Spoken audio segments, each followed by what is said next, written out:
If you think physical keyboards on a smartphone is an outdated thing, then think again, because BlackBerry has just made physical keyboards available and much better on the all-new BlackBerry KEY2, the successor to last year's BlackBerry KEY1. Now, the KEY2 has a lot of improvements as compared to the KEY1. Now, starting off with the build quality, there's an all-new Series 7 aluminum frame that is actually stronger and more robust, and the back here has been updated to a new diamond pattern back that actually feels nice to hold, very grippy and nice to hold. So other physical appearance changes is that on the left side here, you no longer see any buttons right here like the KEY1, because previously on the KEY1, here is the power button, which is actually pretty convenient if you are a right-handed person. Instead, BlackBerry has updated the power button to be on the right side of the phone, where it is also textured right here. So as you grip the phone and you kind of feel that that's the power button and you press on it, it turns on the phone.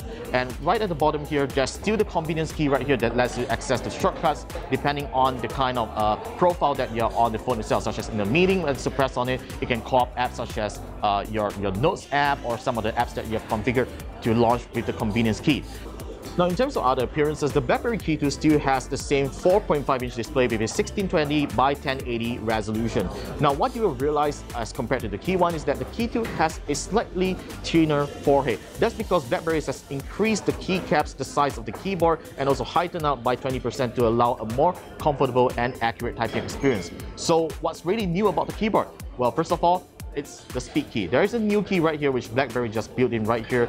It is a very useful shortcut key. Whereas if let's say you're in the calendar app and I've just pre-configured one of the keys to launch the camera. So as I hold on to the speed key and I press the C, it launches the camera app as I'm on the other app. So that's actually not achievable on the KEY1 because you can only launch shortcuts once you're on the home screen. But when you're in the app and you want to switch to the other app easily, all you need to do is to press the speed key and the alphabet that you're assigned to run the shortcut. So you can do a couple of stuff such as assigning that key to call a contact, to launch an app, or to perform a certain function of the phone. So that's actually a very useful feature that is not available on other Android smartphones.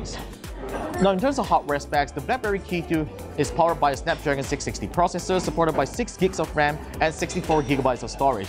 The latter can be expanded via a micro SD card up to 256 gigabytes, and it has a 3500 mAh battery with Quick Charge 3.0 support that BlackBerry claims to offer up to 2 days of battery life.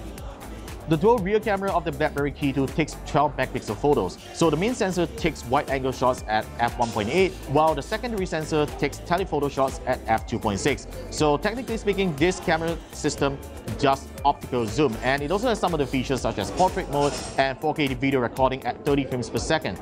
It's good to know that BlackBerry has actually focused on the camera features after so long of building business smartphones, and I'm sure this is going to be a great shooter, but we have to find out more when we get the review unit.